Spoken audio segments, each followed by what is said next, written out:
మహిమ కలుగును గాక. ప్రియులారా, భక్తుడైన మోషే అంటున్నాడు కదా, మాకు జ్ఞాన హృదయం కలుగునట్లుగా చెయ్యి అని చెప్పి 90వ కీర్తనలో మాట్లాడుతున్నాడు. జ్ఞాన హృదయం అంటే ఏంటి? ఈరోజు మనిషికి మరి ఆకాశంగా ఎక్కుతున్నాడు పక్షిలాగా, సముద్రంలో చేపలాగా ఈస్తున్నాడు, అన్ని జ్ఞానం సంపాదిస్తున్నాడు. అయితే జ్ఞానం అంటే అదొక్కటే కాదు.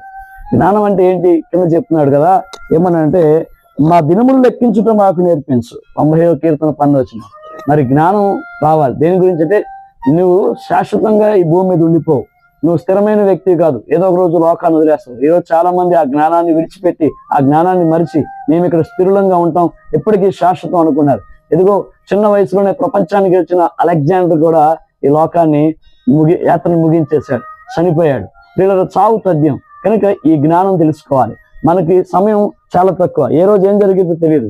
ఒక ఆయన అనుకున్నాడు కదా, యేసుప్రభు వారు చెప్తున్నాడు కదా, ఒక అతన్ని వెర్రివాడా అన్నాడు, కానీ లోకం అతన్ని ధనవంతుడు అని చెప్పి చాలా గ్రేట్ గా మరి అతన్ని మరి చూశారు. ధనవంతుడి గురించి చెప్తున్నాడు. ధనవంతుడు అంట తనకి మంచి పంట పండినప్పుడు తన ఆస్తి బాగా పెరిగింది, తన యొక్క గూడెం అంతా కూడా మార్చి ఇంకా కొట్లు పెద్దవి చేశాడంట. నాకు చిరకాలము సరిపడా ఆస్తి దొరికిందని చెప్పి తను హ్యాపీ అయిపోయాడు. అయితే దేవుడు అన్నాడు కదా, వెర్రివాడా ఈ రాత్రి నీ ప్రాణం అడుగుతున్నాడు. అయితే తన ప్రాణంతో చెప్పుకున్నాడు కదా, తినుమో తాగుము సంతోషించు, ఎందుకంటే విస్తారంగా సంపాదించా, ఇక నాకేం జరగదు. కానీ దేవుడు అన్నాడు కదా, వెర్రివాడా అన్నాడు. కారణం ఏంటి? ధనవంతుడిలో ఉన్నటువంటి కొన్ని చెడ్డ లక్షణాలు ఏంటంటే, ఏగో తనకి ఎక్కువ ఆయుష్ ఉంది అనుకున్నాడు, నేను ఎప్పటికీ సంతోషిస్తా, సుఖంగానే నేను జీవిస్తా అని తిండి కొరకు ఆలోచించాడు. కానీ అన్నిటి మీద ఆధారమైన దేవుణ్ణి మాత్రం నమ్మలేదు. దేవుడి మీద ఆధారపడ్డాడు.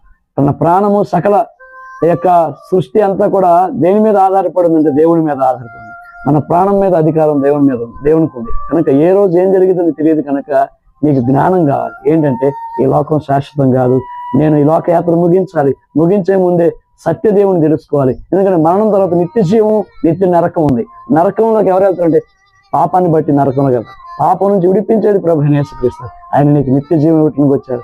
అదే జ్ఞానం. యేసుని ఎరగటమే జ్ఞానం, సత్యాన్ని తెలుసుకుంటే జ్ఞానం. అట్టి జ్ఞానం దేవుడు నీకు అనుగ్రహించును గాక.